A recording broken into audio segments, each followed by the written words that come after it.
ಏಯ್ ಶುರು ಮಾಡ್ಕೋ. ಮತ್ತೇನಾ? ಏಯ್ ಆಯ್ತು. ಏಯ್ ಸತ್ಯ ಹೇಳ್ತೀನಿ ಕೇಳು.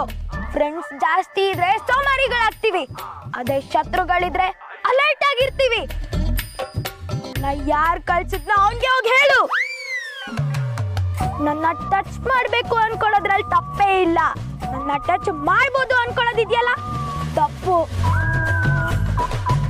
ತುಂಬಾ ದೊಡ್ಡ ತಪ್ಪು. ಜಾಲಿ ಜಾಲಿ ಜಾಲಿ ಬಾಸ್, ನನ್ಗೊಂದು ಡೌಟು. ಸಿಟಿಯಲ್ಲಿ ಪಾಳ್ ಬಿದ್ದ ಮನಿ ಬಹಳಷ್ಟು ಅದಾವ.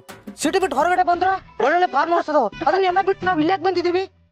ಶಿಷ್ಯ, ಕಿಡ್ನಾಪ್ ಕೇಸ್ ರಿಜಿಸ್ಟರ್ ಆದ್ರೆ ಪೊಲೀಸರು ಹುಡುಕೋದು ಪಾಳ ಬಿದ್ದ ಮನೆಯಲ್ಲಿ, ಫಾರಂ ಹೌಸ್ ಅಲ್ಲಿ, ಗೋಡನ್ ಆದ್ರೆ ನಾವ್ ಈ ಚಿಲ್ಟರ್ನ ಎಲ್ಲಿ ಕರ್ಕೊಂಡ್ ಬಂದಿದೀವಿ? ಅವ್ರ ಮನೆ ಹತ್ರ ಇರುವ ಹನುಮಂತನ ದೇವಸ್ಥಾನದ ಗುಡಿ ಹಿಂಭಾಗದಲ್ಲಿ.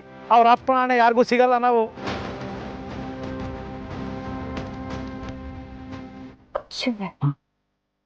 ಅವ್ರನ್ನ ನಾವು ಇಲ್ಲಿಗೆ ಬರೋದಕ್ಕೆ ಸಾಧ್ಯನೇ ಇಲ್ಲ ಅಂತ ಹೇಳ್ತಿದ್ದಾರೆ. ಆದ್ರೆ ನೀವು ಅದು ಹೇಗೆ ಕರೆಕ್ಟಾಗಿ ಇಲ್ಲಿಗೆ ಕರ್ಕೊಂಡ್ಬಂದ್ರಿ? ಹೆಚ್ಚಮ್ಮ, ವಿಠಲ್ ಅವ್ರ ಮಗ ವಿಡಿಯೋ ತೋರಿಸಿದ್ದೀನಲ್ಲ, ಅದರಲ್ಲಿ ಕಾರ್ ನಂಬರ್ ರೆಕಾರ್ಡ್ ಆಯ್ತಿತ್ತು. ಆ ನಂಬರ್ನ ನಾನು ಡಿಪಾರ್ಟ್ಮೆಂಟಿಗೆ ಕಳಿಸಿದೆ. ಅವರು ಈ ಕಾರ್ ಎಲ್ಲೆಲ್ಲ ಟ್ರಾವೆಲ್ ಆಯಿತು ಅಂದೇಳಿ ಲೊಕೇಶನ್ ಟ್ರೇಸ್ ಮಾಡಿ ಆ ಲೊಕೇಶನ್ ನಾನು ಕಳಿಸ್ರು. ಹಾಗಾಗಿ ನಾನು ಇಲ್ಲಿಗೆ ಕರ್ಕೊಬಂದೆ. ರೀ ಕಾಶ್ ಅವರೇ, ಡಿಪಾರ್ಟ್ಮೆಂಟು ಅಂದರೆ ನೀವೊಬ್ಬರೇ ಅಂತ ಫೀಲಿಂಗಾ ನಿಮಗೆ? ಫೋರ್ಸ್ ಬರಲ್ವಾ? ಬತ್ತಿತ್ತು ಮರ್ರೆ, ಇನ್ನೇನು ಬದತ್ತ ಬಂದ್ರು ಕೂಡಲೇ ನಾವು ಸ್ಕಂದನ್ ಬಿಡ್ಸ್ಕೊಂಬ. ಬಾಸ್, ನಾಳೆ ಅವ್ರು ಬರ್ತಾರೆ, ಮಕ್ಕಳನ್ನ ನಮ್ಗೆ ಒಪ್ಪಿಸ್ತಾರೆ. ಇವನ್ ಪಾಡಿಗೆ ಇವ್ನು ಬಿಡೋಣ. ಬಂದಿರ ಮಕ್ಕಳನ್ನ ಮಾರಿ ಲಕ್ಷ ಲಕ್ಷ ಎಣಿಸ್ತೇವೆ ಅಲ್ವಾ? ಏಯ್, ಹುಡುಗನ ಬಿಟ್ಟು ಬಿಡಕ್ಕೆ ನನಗೇನು ಹುಚ್ಚನಾಯಿ ಕಡ್ದಿದ್ಯಾನ?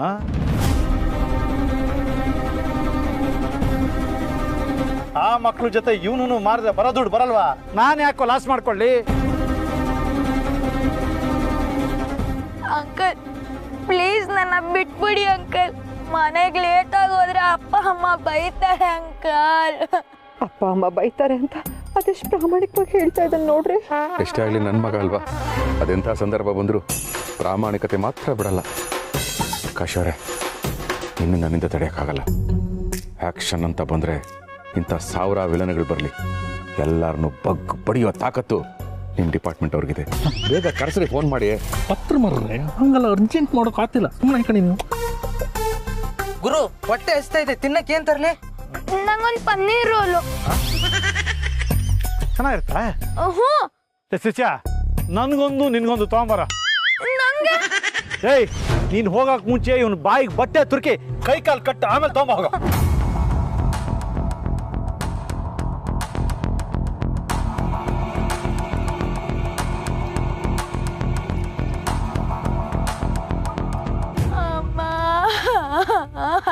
ಅಯ್ಯೋ, ಏನಾಗ್ತದೆ ಇಲ್ಲಿ?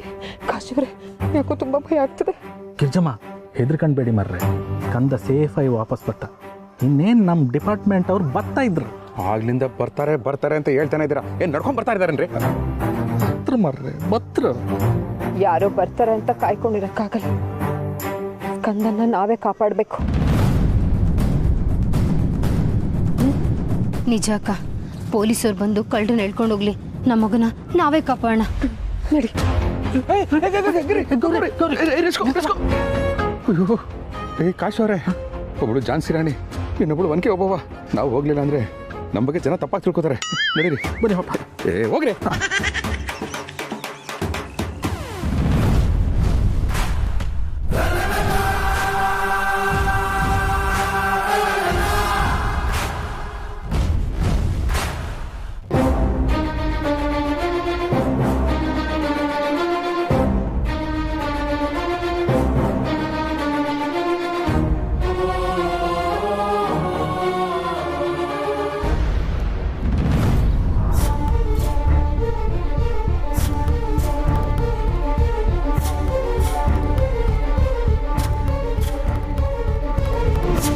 ಹಿತ್ತಲಕ ತಿರುಗ್ಬೇಡ ಮಾವ, ಬಲ್ ನಾಚಿಕೆ ಆಗುತ್ತೈತಿ. ಅಲ್ಲೇ ಡೈಲಾಗ್ ಹೇಳೋ ಅಂದ್ರೆ ಹೇಳಕ್ಕಾಗ್ಲಿಲ್ಲ, ಈಗ ಹಾಡು ಹೇಳ್ತಾ ಇದ್ದಾನ. ಅದು ಬೋರ್ ಆಗ್ತಿತ್ತು ಅಂತ ಹಾಡ್ತಿದ್ದೆ ಅಷ್ಟೇ. ಆಗ ಹಾಗಾದ್ರೆ ಹಾಡು.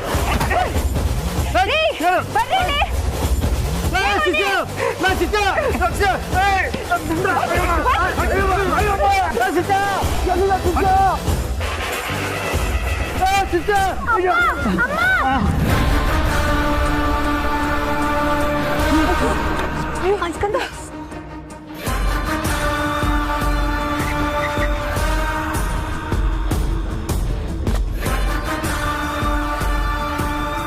ಯಾರು ಒಂದ್ ಹೆಜ್ಜೆ ಮುಂದಿಟ್ರೆ ನಿಮ್ ಮಗನ ಕತೆ ಕಥಾ.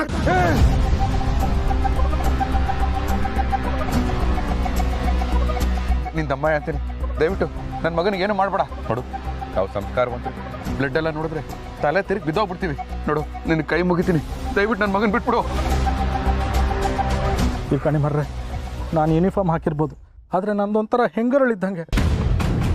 ಮಕ್ಳಿಗೆ ಚಾಕು ತೋರಿಸ್ರೆ ಹೆದರಿಕೆ. ದಯವಿಟ್ಟು ಅವನಿಗೆ ಎಂಥದ್ದು ಮಾಡಬೇಡಿ. ದಯವಿಟ್ಟು ನಿಮ್ಗೆ ಎಂತ ಬೇಕು ಕೇಳಿ, ಅದೆಲ್ಲ ನಾನು ಕೊಡ್ತೆ. ಆದರೆ ಹುಡುಗನ ಬಿಟ್ಬಿಡಿ. ಬಿಡ್ಬೇಕ? ಬಿಡೋದಕ್ಕೇನೋ ಇಷ್ಟೆಲ್ಲ ನಾವು ಮಾಡಿರೋದು. ಆಡ್ರೋ ಪ್ಲಾನ್ ಇಂತ ಮುಂಚೆ ಬಂದು ನಮ್ಮ ಪ್ಲಾನ್ ಎಲ್ಲ ಹಾಳು ಮಾಡಿ ಈಗ ಬಿಡಬೇಕು ಅಂತೀರಾ? ಬಡೇ ಹುಡುಗನ್ ನಾವು ಬಿಡಬೇಕು ಅಂದ್ರೆ ಒಂದೇ ದಾರಿ, ನಿಮ್ಮ ಸಮ್ಮರ್ ಕ್ಯಾಂಪಲ್ಲಿ ಇರೋ ಮಕ್ಕಳನ್ನೆಲ್ಲ ಇಲ್ಲಿ ಕರ್ಕೊಂಬಂದು ಬಿಡಿ, ಆಮೇಲೆ ಇವನನ್ನು ಕರ್ಕೊಂಡೋಗಿ. ಇಲ್ಲ ಅಂದ್ರೆ ನಿಮ್ಮ ಮಗನ ಕತೆ ಕಚ.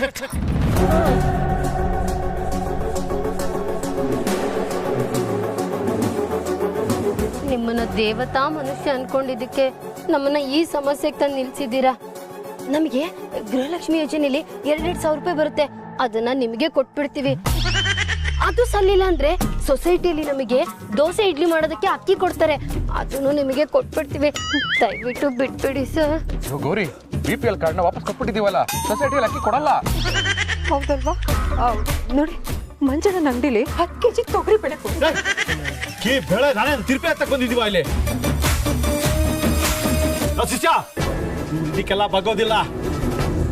ಮಗನ ಬಿಸಿ ಮುಟ್ಸಿದ್ರೆ ಸಮ್ಮರ್ ಕ್ಯಾಂಪಲ್ಲಿರೋ ಮಕ್ಕಳೆಲ್ಲ ಅವರೇ ಕರ್ಕೊಂಬಂದು ಬಿಡ್ತಾರೆ. ನಡಿಯ, ಕರ್ಕೊಂಡು ನಡಿಯ ನಡಿಯ.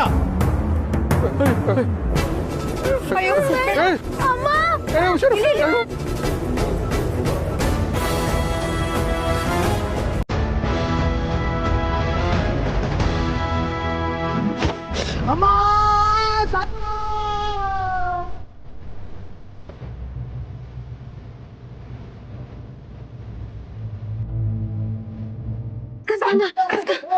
ಶಿಷ್ಯ,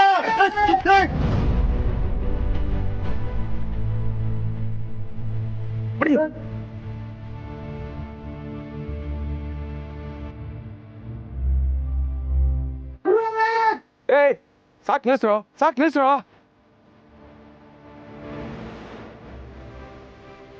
ಏಯ್, ನಿನಗೆ ಕಣ ಹೇಳಿದ್ದು, ಸಾಕು ನಿಲ್ಸೋ. ಏಯ್, ನಿಲ್ಸೋ ಅಂತ ಹೇಳಿದ್ನಲ್ಲೋ. ಬಿಟ್ಟಲ್ಲ ಮಗನೆ, ಸಾಕ್ಬಿಡು.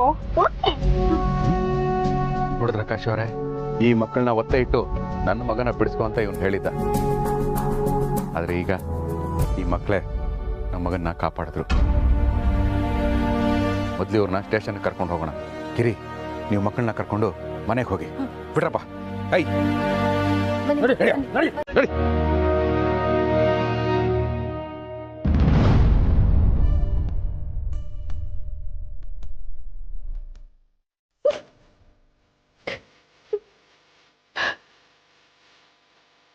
ಗಿರಿ, ಅಳ್ತಾ ಇದೆಯಾ? ಆಗೋಗಿರೋದ್ರ ಬಗ್ಗೆ ಯಾಕೆ ಯೋಚನೆ ಮಾಡ್ತೀಯಾ? ಅದರಿಂದ ಏನೂ ಪ್ರಯೋಜನ ಇಲ್ಲ. ಸಾರಿ ರೀ, ಎಲ್ಲ ನನ್ನಿಂದಾನೇ ಆಗಿದ್ದು. ಪ್ರತಿ ಸಲ ಈ ಮನೆಗೇನಾದ್ರೂ ಒಳ್ಳೇದಾಗ್ಲಿ ಅಂತ ಬಿಸ್ನೆಸ್ ಮಾಡೋಣ ಅಂತ ಶುರು ಮಾಡ್ತೀನಿ, ಆದ್ರೆ ಎಲ್ಲ ಉಲ್ಟಾ ಆಗ್ಬಿಡುತ್ತೆ. ಹೋಗ್ಲಿ ಬಿಡು, ನಮ್ಮ ಹಣೆ ಬರ ಅನ್ಕೊಂಡು ಸುಮ್ಮನೆ ಆದ್ರೆ ಆಯ್ತು. ಹಿರಿಯರು ಹೇಳ್ತಾರಲ್ಲ, ಕೊಡ್ಲಿಲ್ ಹೋಗೋದು ಉಗುರಲ್ಲಿ ಹೋಯ್ತು ಅಂತ. ಹಾಗೆ ಸ್ಕಂದ ಸೇಫಾಗಿ ಮನೆಗೆ ಬಂದ ಅಲ್ವಾ, ಏನು ಸಮಸ್ಯೆ ಆಗ್ಲಿಲ್ಲ ಅಲ್ವಾ, ಅದಕ್ಕೆ ಖುಷಿ ಪಡೋ. ಆದ್ರೂ 50,000 ಲಾಭ ಬರುತ್ತೆ ಅನ್ಕೊಂಡ್ವಿ, 1 ರೂಪಾಯಿನೂ ಬರ್ಲಿಲ್ಲ. ಲಾಭ ಬರ್ಲಿಲ್ಲ ಸರಿ, ಲಾಸ್ ಏನಾಗಿಲ್ವಲ್ಲ, ಬಿಡು. ಮತ್ತೆ ಆಗಿದೆ. ಹೇಗೆ? ಅದೇ 10,000 ರೂಪಾಯಿ ಬಂಡವಾಳ ಹಾಕಿ ಸಮ್ಮರ್ ಕ್ಯಾಂಪಿಗೆ ಬೇಕಾಗಿದ್ದೆಲ್ಲ ತಗೊಂಡ್ಬಂದ್ವಲ್ಲ. ವಾಪಸ್ ಕೊಡ್ತೀನಿ ಅಂತ ಹೋದಲ್ಲ, ಅಂಗಡಿಯವನು ಅದು ಯಾವ್ದು ವಾಪಸ್ ತಗೊಳ್ಳಲ್ಲ ಅಂತ ಹೇಳ್ದ. ಅಂದ್ರೆ 10,000ಕ್ಕೆ 10,000 ಒಗೆನಾ? ಅದಕ್ಕೆ ನಾನು ಅಳ್ತಿರೋದು. ನೀನ್ ಹತ್ಬಿಟ್ರೆ 10,000 ವಾಪಸ್ ಬರುತ್ತಾ?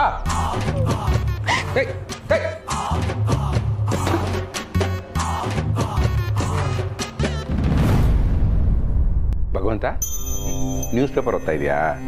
ನಿನಗೆ ಗೊತ್ತಿಲ್ದಿರೋ ನ್ಯೂಸ್ ಇರುತ್ತಾ? ನಾನು ಕೇಳಿದ ಪ್ರಶ್ನೆ ಮೊದಲು ಉತ್ತರ ಕೊಡು. ಏನು ಕೇಳು.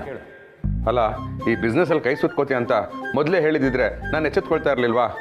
ಬರೀ ತೊಂದರೆಗಳು ಕೊಡೋದೇ ಆಗೋಯ್ತು. ನಾನು ತೊಂದರೆ ಕೊಡ್ತೀನ? ನಾನು ನಿನಗೆ ಎಚ್ಚರಿಸ್ಲಿಲ್ವಾ? ಅಂದರೆ ನನ್ನ ಮಾತಿನ ಅರ್ಥ ಅದಲ್ಲ. ಶಿವಪ್ರಸಾದ್, ಮಾತು ಆಡೋವರೆಗೂ ಅಷ್ಟೇ ಅದಕ್ಕೆ ನೀನು ಕೊಡೋ ಅರ್ಥ ಇರುತ್ತೆ. ಮಾತು ಆಡಿದ ನಂತರ ಅದಕ್ಕೆ ಯಾವುದೇ ಅರ್ಥ ಕೊಡೋ ಅಂತ ಅಧಿಕಾರ ನಿನಗಿರೋದಿಲ್ಲ. ಅದನ್ನ ಕೇಳಿಸ್ಕೊಂಡು ಪ್ರತಿಕ್ರಿಯಿಸೋ ಜನರಿಗಷ್ಟೇ ಇರುತ್ತೆ. ತಪ್ಪಾಯ್ತು ಭಗವಂತ, ತಿಳಿದೇ ಹೇಳ್ಬಿಟ್ಟೆ. ಅದು 10,000 ರೂಪಾಯಿ ಸೇವಿಂಗ್ಸು, ಎಕ್ಸ್ಟ್ರಾ 10,000 ರೂಪಾಯಿ ಒಟ್ಟಿಗೆ ಕಳ್ಕೊಂಬಿಟ್ನಲ್ಲ, ಆ ಫ್ರಸ್ಟ್ರೇಷನ್. ಶಿವಪ್ರಸಾದ್, ಈ ಭಯ ನಿನ್ನ ಉಳಿತಾಯದ ಹಣನ ಬಂಡವಾಳವಾಗಿ ಬಳಸ್ಕೋಬೇಕಾದ್ರೆ ಯಾಕಿರ್ಲಿಲ್ಲ? ಗೊತ್ತಿತ್ತು ಭಗವಂತ, ಆದರೂ ಏನೋ ಒಂದು ಆಸೆ, ದುಡ್ಡು ಮಾಡೇ ಬಿಡ್ತೀವಿ ಅಂತ. ಆದರೆ ಇದು ರೋಲರ್ ಕೋಸ್ಟರ್ ಥರ ಮೇಲೆ ಹೋಗಿದ್ದು ಥಣ್ಣಂತ ಕೆಳಗಡೆ ಬಂದ್ಬಿಡ್ತು. ಇದನ್ನು ನಾನು ನಿರೀಕ್ಷೆನೇ ಮಾಡಿರಲಿಲ್ಲ. ನಿರೀಕ್ಷೆ ಮಾಡದ ಘಟನೆಗಳೇ ಜೀವನದಲ್ಲಿ ಹೆಚ್ಚು. ಹಾಗೆಯೇ ನಿರೀಕ್ಷೆಯಿಂದ ನಿರಾಸೆಯೇ ಹೆಚ್ಚು. ಇದನ್ನೇ ಅಲ್ವಾ ಭಗವಂತ ನೀನು ಅವತ್ತು ಹೇಳಕ್ಕೆ ಬಂದಿದ್ದು. ಆದರೆ ನಾನು ದುಡ್ಡು ಮಾಡ್ಬಿಡ್ತೀನಿ ಅಂತ ಕನಸು ಕಾಣ್ತಾ ಇದ್ನಲ್ಲ, ಅದಕ್ಕೆ ನೀನು ಎಚ್ಚರಿಸಿದ್ರು ನನಗೆ ಎಚ್ಚರಿಕೆನೇ ಆಗಲಿಲ್ಲ. ಯಾರ್ಯಾರೋ ದುಡ್ಡು ಮಾಡ್ತಾ ಇದ್ದಾರೆ, ನಮ್ಮ ಕೈಯಲ್ಲಿ ಮಾಡೋಕ್ಕಾಗಲ್ವಾ ಅನ್ನೋ ಧೋರಣೆ ಇತ್ತು. ಆದ್ರೇನು ಮಾಡೋದು?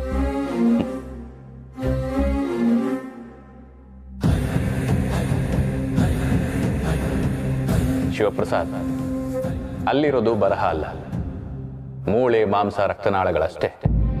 ಬರಹ ಏನಿದ್ರು ನಿನ್ನ ಕೈಯಲ್ಲಿದೆ. ಕೈ ರೇಖೆಗಳಲ್ಲ? ರೇಖೆಗಳಿರೋ ಕೈಗಳಲ್ಲ ಶಿವಪ್ರಸಾದ್, ಮತ್ತೆ ದುಡಿಯಲು ಮಿಡಿಯುವ ಕೈಗಳಲ್ಲಿ, ಮಡಿಯುವವರೆಗೂ ದುಡಿಯುವ ಕೈಗಳಲ್ಲಿ. ಅದನ್ನೇ ತಾನೇ ಭಗವಂತ ನಾವು ಮಾಡೋಕೆ ಹೊರಟಿದ್ದು. ಸಣ್ಣ ಸಣ್ಣ ಮಕ್ಕಳನ್ನ ಇಟ್ಕೊಂಡು ಸಮ್ಮರ್ ಕ್ಯಾಂಪ್ ಮಾಡೋದು ಎಷ್ಟು ಕಷ್ಟ ಗೊತ್ತಾ? ಕೇವಲ ಕಷ್ಟಪಟ್ಟರೆ ಮಾತ್ರ ಸಾಧನೆ ಸಾಧ್ಯ ಇಲ್ಲ ಶಿವಪ್ರಸಾದ್. ಆ ಕಷ್ಟದ ಜೊತೆಗೆ ಸರಿಯಾದ ಯೋಚನೆ, ಯೋಚನೆಗೆ ತಕ್ಕ ಯೋಜನೆ, ಯೋಜನೆಗೆ ತಕ್ಕ ನಿಯೋಜನೆ ಇರಬೇಕು. ಅಂದರೆ ನಮ್ಮ ಪ್ಲಾನಿಂಗಲ್ಲಿ ಎಕ್ಸಿಕ್ಯೂಷನ್ ತಪ್ಪಾಯ್ತಾ ಅಥವಾ ನಮ್ಮ ಪ್ಲಾನಿಂಗೇ ಸರಿ ಇಲ್ವಾ? ಶಿವಪ್ರಸಾದ್, ದುಡಿಬೇಕು ಅನ್ನೋ ಆಲೋಚನೆ, ಬೆಳಿಬೇಕು ಅನ್ನೋ ಕನಸು, ಇದ್ಯಾವುದೂ ತಪ್ಪಲ್ಲ. ಇರು ಭಗವಂತ, ಒಂದು ಕೆಲಸ ಮಾಡ್ತೀನಿ.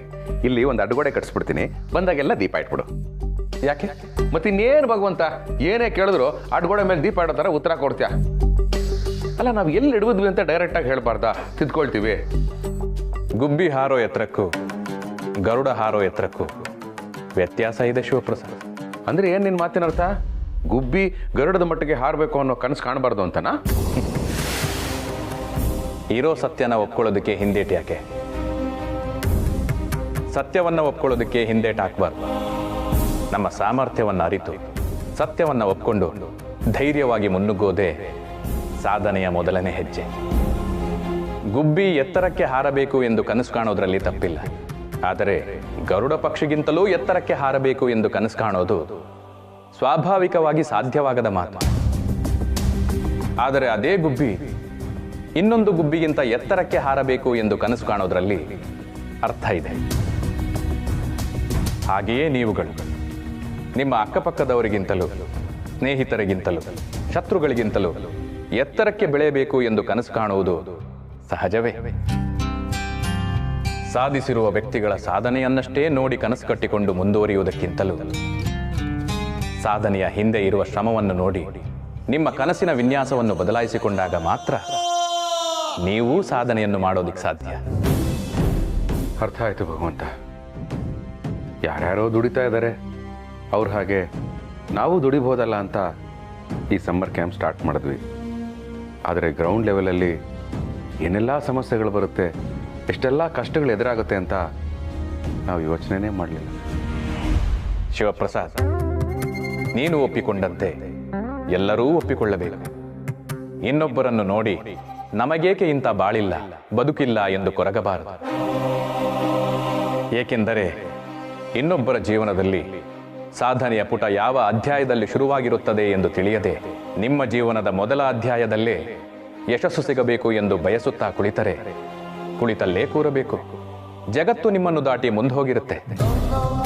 ಕೊನೆಯದಾಗಿ ಒಂದು ಮಾತು, ಶ್ರದ್ಧೆಯಿಂದ ಕಲಿತ ಅಕ್ಷರ, ಶ್ರಮಪಟ್ಟು ಮಾಡಿದ ಕೆಲಸ, ಕಷ್ಟದಿಂದ ದುಡಿದ ಅನ್ನ, ಇಷ್ಟಪಟ್ಟು ಕಲಿತ ಕಲೆ, ನಿಷ್ಠೆಯಿಂದ ಮಾಡಿದ ಪೂಜೆ, ನಿಸ್ವಾರ್ಥದಿಂದ ಮಾಡಿದ ದಾನ, ಇದ್ಯಾವುದೂ ನಿಮ್ಮ ಕೈ ಬಿಡೋದಿಲ್ಲ.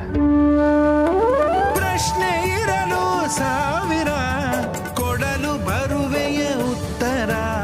ಬಾಳೆಂದರೆ ನಂದ ತೋರಿಸೋಕೆ ಅಂತ ಭೂಮಿಗೆ ಬಂದ ಭಗವಂತ.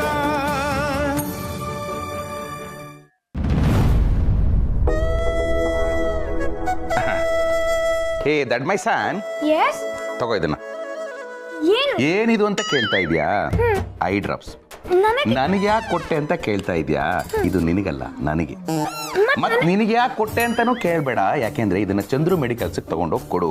ಅಪ್ಪನಿಗೆ 500 ರೂಪಾಯಿ ಐ ಡ್ರಾಪ್ಸ್ ಬೇಡವಂತೆ, 50 ರೂಪಾಯಿಗಿಂತ ಕಡಿಮೆ ಇರೋ ಐ ಡ್ರಾಪ್ಸೇ ಬೇಕಂತೆ ಅಂತ ಇಸ್ಕೊಂಬ. ಆಗತ್ತೆ ಅಂತ ಹೇಳ್ತಾ ಇದೆಯಾ? Thank you. ಐ ಡ್ರಾಪ್ಸಾ? ಏನಾಯ್ತ್ರಿ? ಬೆಳಗ್ಗೆ ನೋಡಬಾರ್ದು ನೋಡಿರ್ತಾನೆ, ಅದಕ್ಕೆ ಕಣ್ಣು ಹೀಗಾಗಿದೆ. ಬೆಳಗ್ಗೆ ನಿನ್ ಮುಖನೇ ನೋಡ್ಕೊಂಡು ಹೋಗಿದ್ದು ರೀ. ಮಾವನ್ ಮುಖ ತುಂಬಾ ಶ್ರೇಷ್ಠ. ನಿಮ್ ಕಣ್ಣಿಗೆ ಇವಾಗ ಏನಾಯ್ತು ಹೇಳಿ? ಅಯ್ಯೋ ಗಿರಿ, ಮಧ್ಯಾಹ್ನದಿಂದ ಕಣ್ಣು ಉರಿತಾ ಇತ್ತು. ಆಸ್ಪತ್ರೆಗೆ ಹೋದ್ರೆ ಸುಮ್ಮನೆ ಖರ್ಚು ಅಂತ ಚಂದ್ರು ಮೆಡಿಕಲ್ಸ್ಗೆ ಹೋದೆ. ಅವ್ನು ನನ್ನ ಹತ್ರ ಚೆನ್ನಾಗಿ ಮಾತಾಡಿ, ಚೆನ್ನಾಗಿದೆ ಸರ್ ಅಂತ 500 ರೂಪಾಯಿ ಐ ಡ್ರಾಪ್ಸ್ ಕೊಟ್ಬಿಟ್ಟ. ಬೇಡ ಅಂತ ಹೇಳೋಣ ಅನ್ಕೊಂಡ್ರೆ ಅಲ್ಲಿ ತುಂಬಾ ಜನ ಇದ್ರು, ಮರ್ಯಾದೆ ಹೋಗುತ್ತೆ ಅಂತ ಇಸ್ಕೊಂಡ್ ಬಂದ್ಬಿಟ್ಟೆ. ಅದಕ್ಕೆ ಇವಾಗ ಇವನ್ ಕೈಲಿ ವಾಪಸ್ ಕಳಿಸ್ತಾ ಇದ್ದೀನಿ. ಅಪ್ಪ, ನನ್ ಕೈಲಾಗಲ್ಲ. ತರಕ್ ಮಾತ್ರ ನೀನ್ ಹೋಗು, ಬೇಡ ಅಂತ ವಾಪಸ್ ಕೊಡಕ್ ಮಾತ್ರ ನಾನ್ ಹೋಗ್ಬೇಕಾ? ಇದ್ಯಾವ ನ್ಯಾಯ?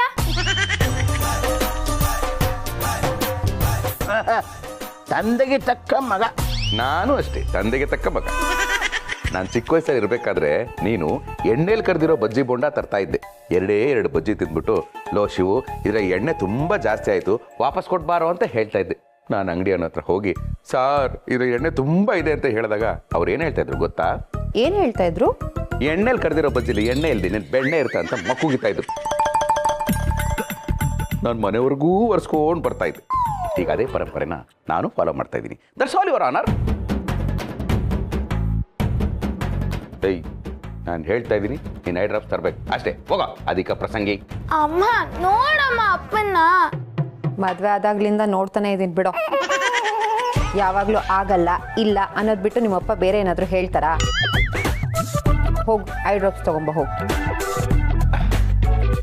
ರೀ, ನಂಗೆ ಯಾಕೋ ನೀವು ಡಾಕ್ಟರ್ ಹತ್ರ ಹೋಗೋದೇ ಒಳ್ಳೇದು ಅನಿಸ್ತಾ ಇದೆ.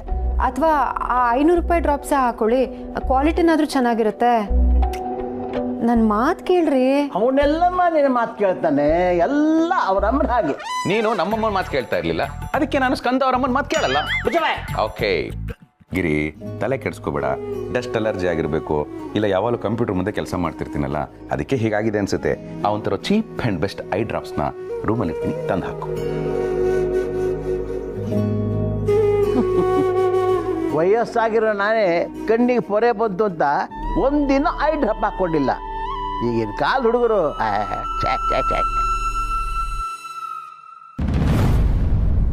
65 ರೂಪಾಯಿ. ಇವ್ನು ನನ್ನ ಮಗನೇ ಅಲ್ಲ, ನನ್ನ ಶತ್ರು. ಅಟ್ಲೀಸ್ಟ್ ಸಿನಿಮಾದಲ್ಲಿ ವಿಲನ್ಗಳು ಲಾಸ್ಟಲ್ಲಿ ಒಳ್ಳೆಯರಾಗ್ತಾರೆ. ಇವನು ಹುಡ್ದಾಗಿಂದಾನು ವಿಲನೇ. ಏನಾಯ್ತ್ರಿ? ಏನಾಯ್ತು? ನಿನ್ನ ಮಗ ಇದಾನಲ್ಲ, ಒಂದು ಕೆಲಸನೂ ನೆಟ್ಟಿಗೆ ಮಾಡಲ್ಲ. ನಿಮ್ ಮಗನ್ ಕಳಿಸ್ಬೇಕಾಯ್ತು. ಯೋಕು ಮತ್ತೆ ನನ್ ಮಗ ಅಂತಿದ್ದೀರಾ, ನಮ್ ಮಗ ಅಂತ ಹೇಳಿ. ಅದೇ ಆ ನಮ್ಮ ಮಗನಿಗೆ 50 ರೂಪಾಯಿ ಐ ಡ್ರಾಪ್ಸ್ ತಗೊಂಬಾರೋ ಅಂದ್ರೆ 65 ರೂಪಾಯಿ ಕೊಟ್ಟು ತಂದಿದ್ದಾನೆ. ನಂಗೆ ಲಾಸ್ ಮಾಡಕ್ಕೆ ಹುಟ್ಟಿದ್ದಾನೆ. ಲಾಸ್ ನನ್ನ ಮಗ. ಓ ರೀ, 15 ರೂಪಾಯಿಗೆ ಇಷ್ಟೆಲ್ಲ ಮಾತಾಡ್ತಿದ್ದೀರಲ್ಲ, ಏನು ಆ 15 ರೂಪಾಯಿ ಉಳಿಸ್ಕೊಂಡು ಸೈಟ್ ತಗೋತೀರಾ? ಸ್ವಾಮಿ, ರಿಜಿಸ್ಟ್ರೇಷನ್ಗೆ 15 ರೂಪಾಯಿ ಕಮ್ಮಿ ಇದೆ, ಮಾಡ್ಕೊಡ್ತೀರಾ ಅಂತ ಕೇಳಿದ್ರೆ ಮಾಡ್ಕೊಟ್ಬಿಡ್ತಾರಾ? 1 ರೂಪಾಯಿಗೂ ಬೆಲೆ ಇದೆ. ಮೊದ್ಲೇ ಕಣ್ಣುರಿ ಅಂತ ಹೇಳ್ತಿದ್ದೀರಾ, ಹೀಗೆ ವಟ ಅಂತ ಇದ್ರೆ ಕಣ್ಣು ಇನ್ನೂ ಜಾಸ್ತಿ ಉರಿ ಅಲ್ವಾ? ಮಾತು ಕಣ್ಣೂರಿಗೂ ಏನೇ ಸಂಬಂಧ? ಆಡೋ ಮಾತಿಗೆ ಕಣ್ಣಲ್ಲಿ ನೀರ್ ಬರುತ್ತೆ, ಅದೇ ಸಂಬಂಧ. ಏನ್ ಡೈಲಾಗು, ಸ್ಟೇಟಸ್ ಹಾಕೋಕ್ಕೂ ಲಾಯ್ಕಿಲ್ಲ. ಡ್ರಾಪ್ಸ್ ಹಾಕೆ. ರೀ, ನನ್ಗೆ ಯಾಕೋ ಇದು ಒಳ್ಳೆ ಐಡಿಯಾ ಅಂತ ಅನಿಸ್ತಾ ಇಲ್ಲ. ನಿಮ್ ಕಣ್ಣಿಗೆ ಏನ್ ಸಮಸ್ಯೆ ಆಗ್ತಿದೆ ಅಂತ ಡಾಕ್ಟ್ರಿಗೆ ತೋರಿಸಿ. ಅದ್ ಬಿಟ್ಟು 65 ರೂಪಾಯಿ ಡ್ರಾಪ್ಸ್ ಎಲ್ಲ ಹಾಕೊಂಡು ಕಣ್ಣಿಗೆ ಏನಾದ್ರು ಸಮಸ್ಯೆ ಆಗ್ಬಿಟ್ರೆ? ನೋಡು, ಈಗಾಗಲೇ 15 ರೂಪಾಯಿ ಲಾಸ್ ಆಗಿರೋದಕ್ಕೆ ತಲೆ ಕೆಟ್ಟೋಗಿದೆ. ಏನೇನೋ ಹೇಳಿ ಇನ್ನಷ್ಟು ತಲೆ ಕೆಡಿಸ್ಬೇಡ, ಸುಮ್ಮನೆ ಡ್ರಾಪ್ ಸಾಕು. ಸರಿ ಆಯ್ತು, ನಿಮ್ಮ ಹಠ ನಿಮಗೆ. ಅಪ್ಪ ಭಗವಂತ, ಇವ್ರ ಕಣ್ಣನ್ನ ನಿನ್ನ ಕಣ್ಣಲ್ಲಿ ಕಣ್ಣಿಟ್ಟು ನೋಡ್ಕೊಳಪ್ಪ. ಕೂತ್ಕೊಳ್ಳಿ.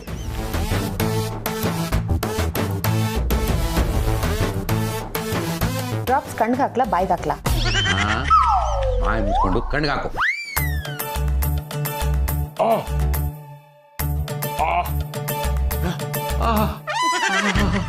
ಇದೇನಿದು, ಕಣ್ಣು ಇಷ್ಟೊಂದು ಉರಿತಾ ಇದೆ. ರೀ ಏನಾದ್ರೂ ಸಮಸ್ಯೆ ಆಗ್ತಿದ್ಯಾ?